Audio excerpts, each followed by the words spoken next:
Hey everyone. So if you've seen anything I've posted on social media lately, you've probably noticed a political trend. Sorry about that. And a lot of my posts really focus on what's dangerous about Trump. But this election's about a whole lot more than just what we're against. And even though Joe Biden was far from my first choice in the Democratic primary, I'm still really excited to be supporting him. So if you're unsure about whether or not you're going to vote for Joe Biden, or if you just need a resource to share with people who are considering it, this video is for you. To start, there are two basic facts about Joe Biden that I think are key to understanding why he would actually make a great president. The first is that Joe Biden's fundamentally a good man that wants to use political power as a way to help people. To get a feel for why that is, you need to know about one of the most consequential and tragic events in Joe Biden's life. Just months after he was elected to the US Senate for the first time in 1972, his wife and daughter died in a tragic car accident. That loss embedded him with a deep sense of empathy. In 2015, he experienced tragic loss again when his son Bo died of brain cancer. My son Bo is my soul. And what I found was I had to find purpose. Purpose. Because he asked me when he was dying, promise me, Dad. Promise me, Dad, you'll stay engaged. It took a long time for me to get to the point to realize that purpose is the thing that would save me. And it has. And every morning I get up and I say to myself, when I give you my word as a Biden, I hope he's proud of me. The second key fact to understand about Biden is that his approach to legislative power was developed in his 30 years in the Senate. And when he arrived there, it was a far more bipartisan institution. That experience forced Biden to work with people that he had fundamental disagreements with. Joe constantly points to things like the Violence Against Women's Act that he helped get passed in a bipartisan fashion. He says that this is proof that he can work with whoever he needs to make sure that things are actually done for the American people. Now, his critics will say that Congress is far more partisan now. And frankly, they have a point. This image shows how often bipartisan votes happen in Congress over time. The reasoning for the change is complicated, but long story short, we can see for a fact that Congress is a far less bipartisan institution now than it was in the 70s. But Biden's critics miss what I believe to be the main point here. The point isn't that Biden has his mind made up on working with conservatives to get things done. It's just that when he worked in the Senate, that was his only option if he was going to accomplish anything. The real point here is that Biden can work with people he disagrees with if he thinks it's going to help the country. Who those people are depends on who's going to be able to build a coalition with him. And in the year 2020, there are more people that he can choose from. For example, since Senator Sanders has dropped out of the race for president, he and Joe Biden have created a task force on 6 key policy areas. They include climate change, criminal justice reform, the economy, education, healthcare, and immigration. Once again, Joe Biden is engaging in good faith with people he disagrees with. Just like his time in the Senate, he's listening to what people have to say, making real concessions on policy, and doing what he needs to build a coalition so that he can actually get things done. This is frankly how politics are supposed to work in our system. And it's not like Joe Biden just makes deals for the sake of it. Remember the first point we brought up. The deals he makes and the ones he doesn't are all grounded in his desire to use political power to help people. That was true of his time in the Senate as well. Just look at this video of Biden in 1986 standing up to Ronald Reagan's Secretary of State. We must not become part of South Africa's problem.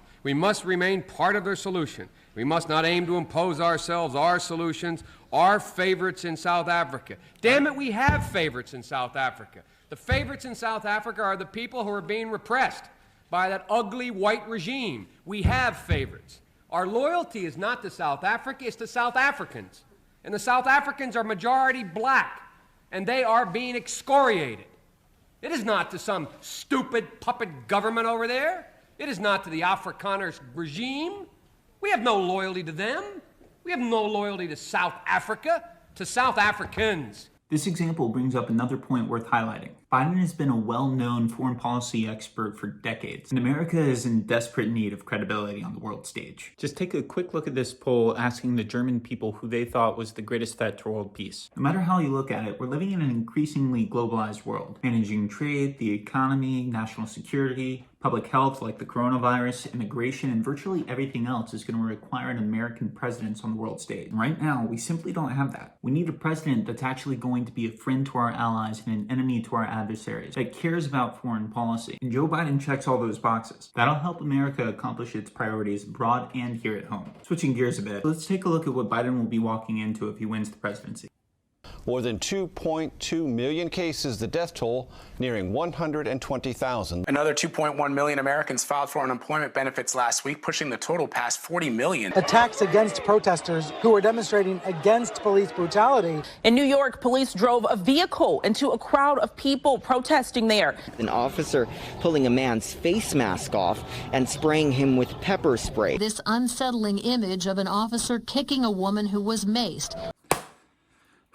I don't envy Biden, but to his credit, what he recognizes is that throughout history, America's biggest steps forward have been born from crisis. Sometimes those who fan the flames of hate end up drawing forth the next wave of progress.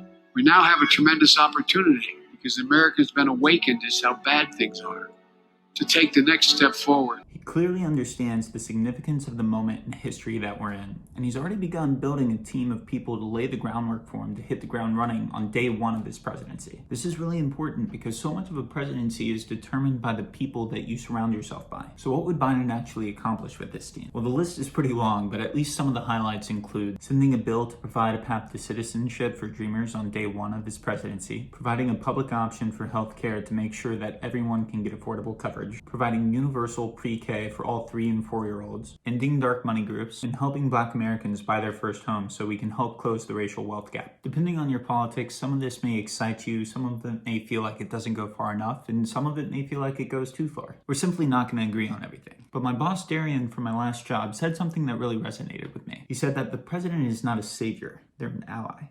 The presidency is not the only elected office that matters. Just look at what's going on around the country right now. Governors and mayors are largely in control of what's happening with coronavirus, and some city councils and state legislatures are making serious moves to change the foundations of policing. Just imagine how much more successful they'd be if the president wasn't lying about basic facts or fanning the flames of racial tensions. Having a president that's actually willing to listen to and work with state and local officials is unquestionably better than having someone tell you that it's my way or the highway, especially when their way means lying about basic facts. And when you disagree with Joe Biden, at least you know that he can be moved on the important issues when you engage him in good faith. To put it simply, Joe Biden will listen, and he can move this country forward in a time where we desperately need some change.